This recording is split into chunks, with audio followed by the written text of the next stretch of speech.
नमस्कार दोस्तों। आज हम बात करेंगे कुंडली और डीएनए यानी एक ही सिक्के के दो पहलू।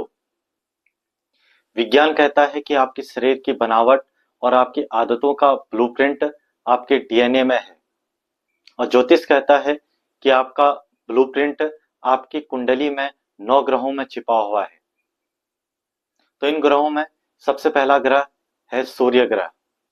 सूर्य को आत्मा और पिता का कारक माना गया है, जो पिता से पुत्र में जाता है। अगर कुंडली में सूर्य ग्रह कमजोर है तो परिवार में मान सम्मान संबंधी और हृदय संबंधी बीमारियां पीढ़ी दर पीढ़ी जुड़ते जाती है। दूसरा ग्रह है चंद्रमा। परिवार की भावनात्मक जो विरासत है वो चंद्रमा तय करता है। दूसरा टॉपिक है पितृदोष। ज्योतिष में हम जिसे पितृदोष कहते हैं, असल में वो हमारे पारिवारिक अनसुलझा हुआ पैटर्न है। अगर मैं उदाहरण के तौर पर आपको बताऊं, माना आपके दादाजी बहुत गुस्सेबाज थे।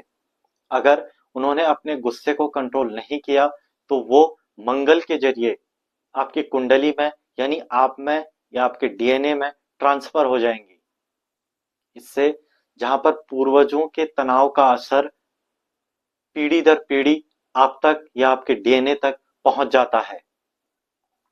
तीसरी बात आती है कि ग्रहों के इस जेनेटिक को हम कैसे पहचानें, कैसे पता करें कि हमारे पूर्वजों की आदतें या हमारे पूर्वजों जो हमारे पीढ़ी दर पीढ़ी परिवार में बीमारियां एक दूसरे को होते रहती है, उन चीजों को हम कैसे पहचानें। बिना कुंडली चेक किए हुए भी आप ये पता लगा सकते हैं कि आपके डीएनए में कौन सा जेनेटिक लोड ज्यादा ले रहा है। सबसे पहला जो लक्षण है, अगर आपके परिवार में पीढ़ी दर पीढ़ी लोगों को आंखों की समस्याएं हैं या पीढ़ी दर पीढ़ी चश्मा आपको लगता है, तो समझ लीजिए कि यह सूर्य के कमजोर होने का लक्षण है। अगर आपके पीढ़ी दर पीढ़ी व्यापार, माना आपके परिवार में आपके बोबू यानी दादाजी वो व्यापार करते थे, आपके पिताजी भी व्यापारी हैं और आप भी व्यापार कर रहे हैं, तो समझ लीजिए कि आपको या आपकी कुंडली में जो भी है वो बुध ग्रह है, जो इस व्यापार को पीढ़ी दर पीढ़ी बढ़ा रहा है। इसे आप और भी ज्यादा मजबूत कर सकते हैं। तीसरा महत्वपूर्ण लक्षण है परिवार में महिलाओं का मानसिक असंतुलन, जो चंद्रमा का कमजोर होने का सबसे बड़ा लक्षण माना गया है। इसलिए आपके परिवार में पीढ़ी दर पीढ़ी महिलाओं में मानसिक तनाव या मानसिक असंतुलन पैदा हो रहा है, तो आप चंद्रमा को मजबूत करिए। चौथा बहुत महत्वपूर्ण लक्षण है, अगर परिवार में पीढ़ी दर पीढ़ी आपकी एक्सीडेंट या अकारण बीमारियां उत्पन्न हो जाती हैं, यानी आपके परिवार में आपके दादाजी से ही ये प्रचलन है कि आपके गाड़ियों का एक्सीडेंट होते रहता है या नई नई तरह तरह की बीमारियां आपके परिवार में उत्पन्न हो रही हैं, तो समझ लीजिए कि आपके परिवार में राहु और केतु का प्रभाव सबसे ज्यादा है। अब सबसे बड़ा सवाल आता है, क्या हम इसे बदल सकते हैं? एस्ट्रोजेनेटिक्स क्या कहता है?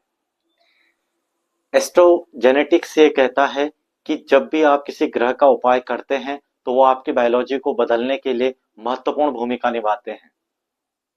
इसलिए आपकी कुंडली आपके जन्म समय का केवल सितारों का मैप नहीं है, बल्कि आपके खानदान की पूरी हिस्ट्री है।